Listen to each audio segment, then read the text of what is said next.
Once you have clear goals and priorities organized in order of importance, your ability to set priorities and to stick to those priorities is absolutely essential to your personal and professional effectiveness. In this session, we're going to talk about the key ideas and rules that you can use in order to set priorities and to get more done. Recently, in a study of 104 chief executive officers, they asked them what were the qualities that would be most likely to put a young person onto the fast track in his or her career. And the number one quality agreed to by more than 85% of the executives was the ability to set priorities, the ability to select the relevant from the irrelevant. And I've discussed this with thousands of managers over time, and you know what I found out is they all say the same thing. Their biggest source of frustration is people who are not working on the most important use of their time. So let's talk about some of the keys to setting priorities. Key number one is what is called the 80-20 rule. Now, everybody's heard about the 80-20 rule. It's called the Pareto principle. It was developed by an Italian economist named Vilfredo Pareto in 1895, and what he discovered is over a large enough number of samples that 20% of what you do accounts for 80% of your results. 20% of your customers account for 80% of your sales. 20% of your products account for 80% of your profits. 20% of your transactions require 80% of the time involved. So the 80-20 rule says to Pareto everything, is to always be looking at what you have to do and say, what are the 20% of the things that I do that are most important to my success, both in the short term and in the long term? Look at your whole company. Look at all of your activities. What are the 20% of the things that you do that give you the greatest bang for the buck? Now, the second key to setting priorities is to distinguish between the urgent and the important. Now, this is one of the most important of all concepts, and it simply says this, is that there are 4 different types of things that you do on a daily basis, and you can divide them into 4 quadrants. If you take these 4 quadrants, you find that there are things that are urgent and things that are not urgent, and there are things that are important and things that are not important. Now, the first quadrant is quadrant 1. These are the things that are both urgent and important. Telephones ringing, people coming in, mail, a temporary crisis, problems, interruptions, and so on. Most people spend most of the time working in the area of the urgent and apparently immediately important. The second quadrant are the things that are important but not urgent. The third area are the things that are urgent but not important. For instance, somebody calling you, but it's not a particularly important thing. And the fourth area are the things that are neither urgent nor important. What is it that the average person does and that you have to get free of? Well, they work in quadrant number 1 all the time because these are pressing. When they get caught up with quadrant number 1, they drop to quadrant number 3, and they do what is urgent but not important. If they get caught up with quadrant number 3, they relax and pay themselves off by doing things in quadrant number 4, things that are neither urgent nor important. However, it is in working more in quadrant 2, doing the things that are important to your career and to your life, but which are not particularly urgent, that you can increase your effectiveness dramatically. These are working on your personal and professional skills, spending time with your family, working on long-term reports, upgrading your abilities, and so on. The things that are important but not urgent are the most vital things to your long-term future. So a critical part of setting priorities is to ask yourself, what are the important things that I have to do but which are not urgent? Because remember this, important but not urgent will eventually be very urgent, and sometimes it will be too late. The third key to setting priorities is to ask yourself, what are your personal values? One of the things that we know is you always have to be working at goals that are congruent with your values. So when we talked about goals, we talked about what are your most important goals. With regard to values and priorities, you have to say, what is most important to me? What do I believe in? What do I stand for? Why am I doing what I'm doing? And you'll find that high performance comes when your goals and your values are congruent, and low performance comes when your goals and your values clash with each other, when you're working at something that is inconsistent with what is really important. And this brings us to number 4 key in priorities. What are your unique strengths? Again, when we look at the most effective men and women in our society, we find that every one of them has taken the time to think through what they are particularly good at. What are you particularly good at? What are the strengths and abilities that have led to your success in life to date? What is it that you do easier that comes difficult to other people? What are you especially good at doing? Leaders are those who deploy themselves carefully, and they only work in areas where they can employ their unique strengths to their highest levels of excellence and distinction. So question number 5 is, looking around you, what are you better at than other people? Of all the things you do, what are you better at? What are you really good at doing? Where do you make a significant contribution in your work? And where could you become better in order to make an even greater contribution to accelerate your career even faster? Now, number 6 is what we call your area of mastery. We have to ask yourself this: what is it that you can become really outstanding doing? One of the things we know is that high-performing men and women are very, very good at one or a few things, and they do more and more of those, and mastery, competence, leads to high productivity. What is a top priority with regard to the spending of your time? I'll tell you what it is. It's spending time becoming better at the things that are most important that you do. Spending time learning how to be really, really good at the critical things you do can lead to payoffs that are absolutely extraordinary. Remember, the top 1 or 2 or 3% earn 5 or 10 or 20 times the average because they're very, very good at a couple of things. So one of the ways that you set priorities, saying, what could I become really good at?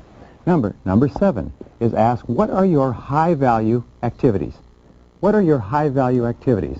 What are the things that you and only you do in your area of operation, your work, your responsibilities, that really contribute high payoff to your company?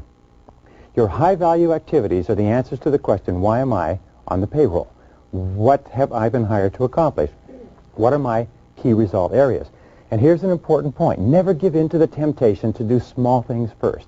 Never give in to the temptation to clear up little things when you still have valuable things to do. Number 8 is, how do you use the ABCDE system in order to dramatically increase your ability to produce? Well, the ABCDE system is taught in all time management courses and basically says this, is that your A jobs are your must jobs. There are serious negative consequences if you don't do these things. Your B tasks are your should jobs. They're important, but the negative consequences for doing them are not that serious. Your C jobs are the things that are nice to do. And we have a concept called completion by deletion. Completion by deletion means delete the things that are nice to do so you have more time to work on the A's and B's. The D tasks are the tasks that you delegate. And the E tasks are the tasks that you eliminate. Now, eliminating tasks is one of the fastest ways to increase your productivity. So you ask yourself, what are the things you can eliminate? What are the things you can delegate? What are the things you can delete? And you'll find that your A task will almost invariably be the 20% of things that will account for 80% of what you do. Number 9, and this is the key question in time management. Always ask yourself, what is the most valuable use of my time right now? What is the most valuable use of your time right now? Most important question in time management. It keeps you on track, keeps you working steadily in the direction of your highest capability to perform. Keep asking, what's the most valuable use of my time right now? Then do only that thing. This brings us to priority setting idea number 10 is do the right things rather than doing things right. As we said before, the very worst thing in the world is to do very well what need not be done at all. And if it's not worth doing, it's not worth doing right. So do the right things. How do you do the right things? You go through this process and you keep asking yourself, what are the things that I must do? What are the things that have the greatest possible consequences? What are the things that account for the 80% of the value of the things that I do? And do the right things rather than the fun things, the easy things, the convenient things. Key number 11 to setting priorities is to do first things first. And stay with those things until they're complete. Do first things first. And stay with those things until they're complete. Do first things first and second things not at all. Now, the 12th key to setting priorities is the quality of courage. The quality of courage is the indispensable quality of leadership, and it means to have the courage to put off doing the things that are of low contribution and focus your mind, your time, your attention on doing the things that make the greatest contribution. It takes a lot of courage to set priorities and to stick to it. But each time you do, it develops the quality of courage.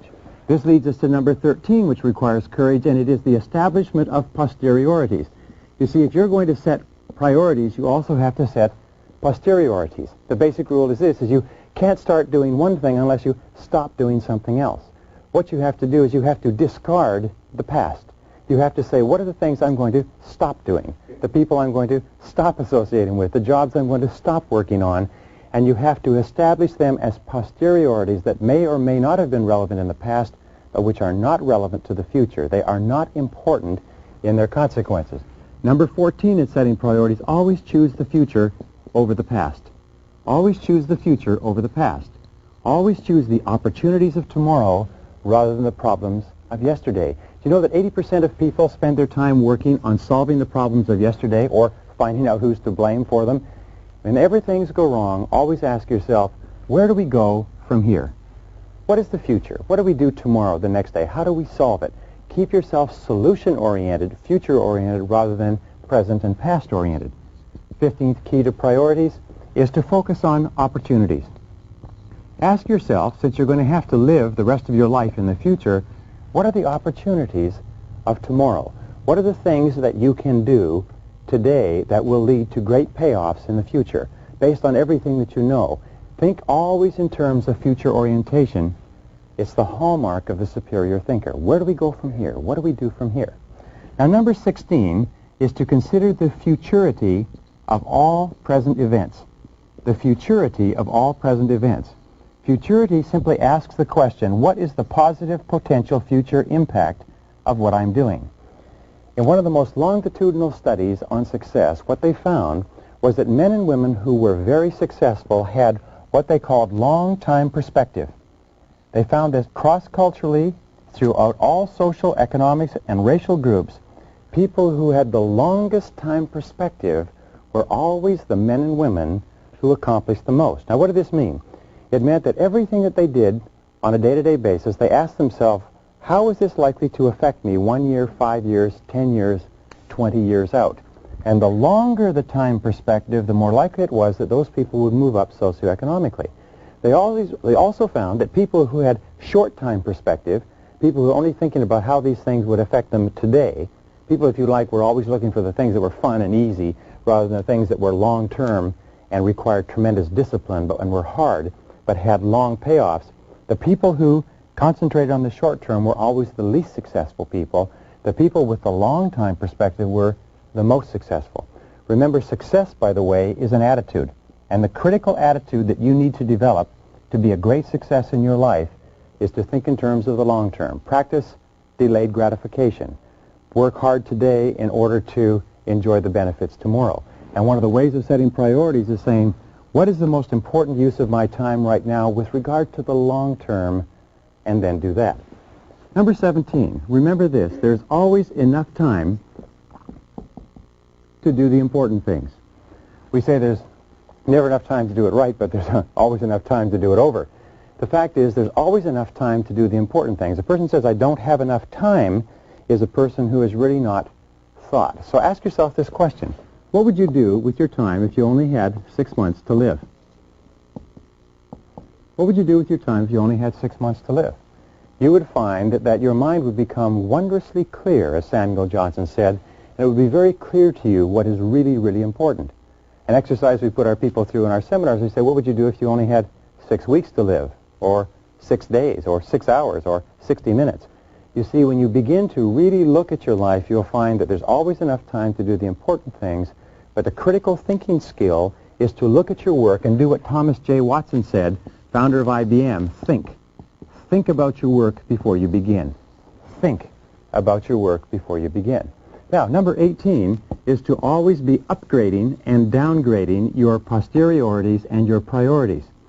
You see, something which was very, very important to do today or yesterday may not be important tomorrow. So always be asking yourself, what are my priorities today?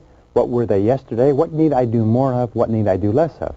We have a natural tendency to do what is fun and to do what is easy. We have a natural tendency to do what is small and irrelevant because it's enjoyable. But the key to success is to be upgrading some tasks and downgrading the others. And finally, number 19, a key question. We call it the 1 month question. With regard to your work, ask yourself every single day before you begin this simple question. And the question is, if you were called away for an entire month and you had to leave tomorrow, what one thing would you get done before you left? Once you've written that down and thought about it, then ask yourself, if you had just enough time to do one more thing, what would it be? And then write down that. And if you do this, you'll be working on your top priorities